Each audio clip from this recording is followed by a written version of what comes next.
Hey guys, it's Drea. Today I have a throwback favorites video for you. I'm a little bit behind on these just because, you know, with my channel in the state it's in, I haven't been able to film as much. But this is from November of 2017 favorite. This is just basically to see have my opinions changed. Are they the same? Are these products still great? You know, the drill. Like, it's always fun to look back and see after you've used a product even longer what you think about it. One of the best things from my favorites this month was this. This is the Lise Watier Glam Pigment and Firework. It's like this pink pigment shadow. This is what's the shiny stuff all over my lid. I tried to use a lot of these products today so you could actually see them on my face. This is what this looks like. This is kind of similar, to put it in perspective for those of you that don't have Lise Watier, because it is a Canadian brand. This is kind of similar to like a L'Oreal Infallible shadow, or maybe like the Giorgio Armani Eyes to Kill, but this is even a little bit more chunky. So if you put your brush in this, instead of getting like smoothness, it definitely comes up in chunks. And I find it, you can't really use this on a brush unless you're gonna spray some Fix Plus on it. You can definitely use it with your finger for sure, but today I used a brush with Fix Plus sprayed on it, and that's how I got it to look the way it did on my lid. Yeah, it's a finicky product, but the payoff is gorgeous. Actually, I should swatch it. Even though it's on my lid, I'll swatch it for you. So I was hoping that this past holiday, because this, remember, was from 2017. There's the swatch right there.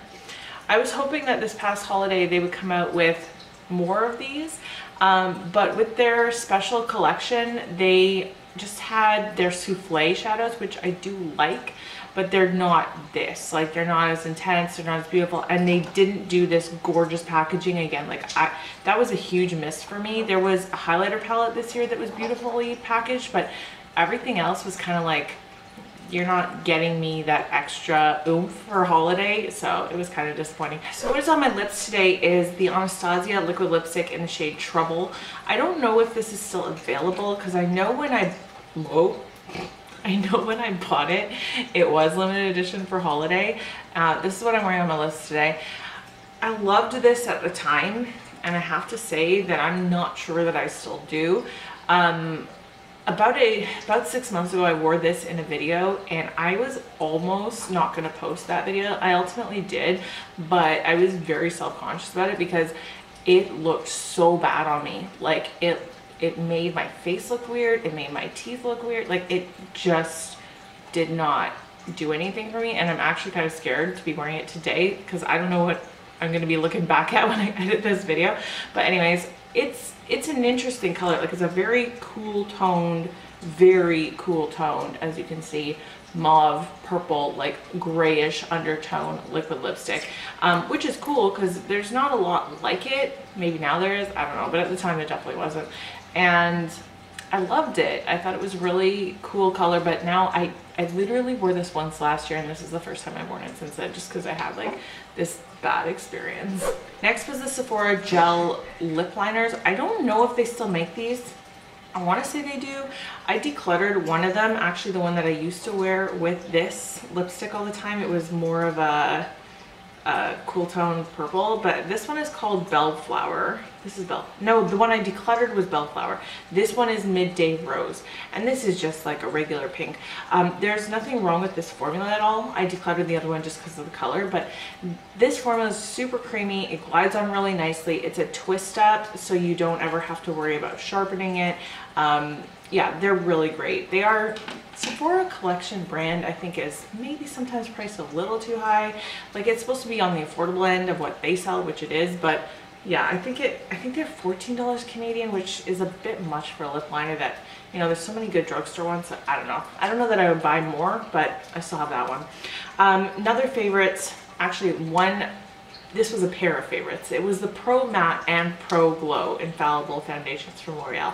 I used up my Pro Matte because normally I will use that on its own, whereas I will never use the Pro Glow on its own. I have oily skin and it just doesn't work for me unless maybe I'm wearing it just for a video or something, which is pretty few and far between. But anyways, I love mixing them together. The matte it's great for oily skin, but it definitely doesn't give you any glowiness, and this definitely does. This is a beautiful, like, medium foundation. I don't want to say sheer, it still has coverage, but it's definitely not full coverage for me. And whereas the Pro Matte is pretty full coverage. So mixing them together gives you a much more like natural looking skin. I'm not wearing this today, like I said, because I can't wear it on its own. And I haven't worn this in a very long time because I haven't had the Pro Matte. So you know what, I should actually start mixing this with some other matte foundations that I have and see what the results are. Next is this. I don't think this was so much a favorite as it was, I was just kind of updating you guys on it. This is the My Little Pony palette from Colourpop. I don't know if you can still get this. I don't think you can on their website. I do like this palette, I just don't use it very much at all. It's definitely got interesting colors. Like these shades here are super intense, they have beautiful payoff. The purple here is really beautiful. These mattes, like this one here and this one, are gorgeous.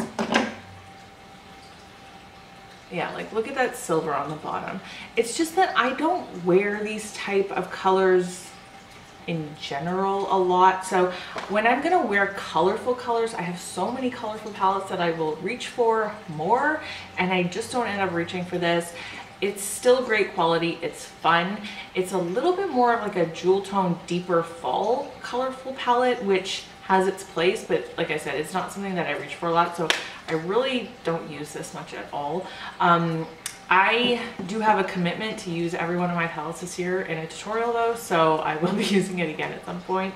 But yeah, it's probably gonna see its way decluttered out of my collection after that. Another limited edition product, this is the Lancome Glow For It palette. This has their dual finish highlighters in it. So this was the Rose Twinkle one. They had another one that year. I can't remember what it was called. I think it was a purple one though. Anyways, this formula is fantastic. The dual finish highlighters from Lancome, the one that is Sparkling Peach is my favorite of all time. Well, tied for my favorite of all time, but it's like top 2 for me. And so this formula is really, really beautiful. So I didn't purchase the one from 2018 holiday just because I felt like it would be really redundant in my collection, but I do really love this, and I really love the formula of those. So if you haven't tried it before, I would recommend it. There was something else from this video that was a favorite, and I so wish that I would have rewatched this video before now, because there was this lotion from Bath & Body Works called Salted Caramel Body Butter, and I don't know if they brought that out this year, but I really would have liked to check and see because it was amazing. And once I watched this back, I was like, oh yeah, I forgot how incredible that lotion was, and I wish I had more of it. It was kind of like if Marshmallow Fireside was a lotion, but not quite. Like it still had more of a caramelliness to it, but it was so beautiful, and I loved that. If any of you know, did they come out with it in 2018? I would really like to know. It was part of their fall, not Christmas collection. Okay, next is my Colourpop shadows. I haven't been using these a ton because I've been using a lot of palettes more, and but I did bust this out today to use with that Glam Pigment, and these are just my favorite. I did buy a whole nother palette full, that's a word, right? A whole other palette full from Colourpop that is on its way to me, like of single shadows. The Colourpop single shadow formula and their palette formula, just the pressed powder formula in general, is one of my favorite formulas of eyeshadow of all time, and it's super, super affordable. Every once in a while they'll do like really good sales on their websites for the singles, so I wouldn't buy them full price, even though it's still affordable for single shadows. Once you think about a palette cost, it still adds up. So I would wait until they have like an actual sale. But today I'm wearing Soft Core, which is this one, 143, which is my favorite purple matte of all time, and this one called Crown Jewel to deepen up the outer V. And then Glass Bowl is really one that I mentioned in this video, this my favorites, and it still is. It's an incredible, incredible single shadow. It's beautiful. It's kind of like a purple, but it's got this like blue red shift to it. It's so interesting. It looks gorgeous on the eyes. You can really see it shift there. And yeah, 143 I highly recommend as well. You guys know my love for purple shadows, and it's super intense. I always find it difficult. I barely just touched it when I did that. I always find it really difficult to find nice purple matte shadows. Like, they can look like this in the pan, but most of them don't swatch or go on your eye like this. So yeah, I love these. And then two highlighters that are favorites, and are they still? I don't think one of them is, but I'm never gonna get rid of this. This is MAC Whisper of Guilt. And this was the Snowball collection that year. Like, the packaging is the whole reason I bought this. I already owned this in another one from the year before, and I don't really wear it ever, but this is why I bought it.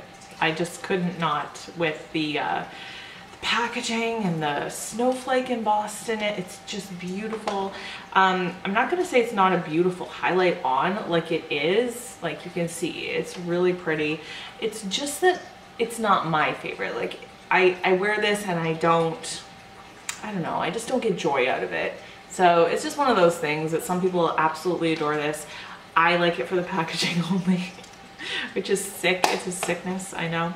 And then this one is the Dior Nude Air Luminizer in 001. So this is, they came out this holiday with this version of, see how the pan looks like that? It was a Precious Rocks. And I'm pretty sure that the 001 is just the same in their normal line, but they like kind of like launched it for holiday in that kind of embossing. But it's a really subtle highlight. So if you know my love for 002, which is my favorite highlighter of all time, that is really, really, really shiny and pink. This is, I would say it's still kind of pink, but it's definitely just a subtle sheen as opposed to a shine. So if you like a more subtle highlighter, this would be a really good one.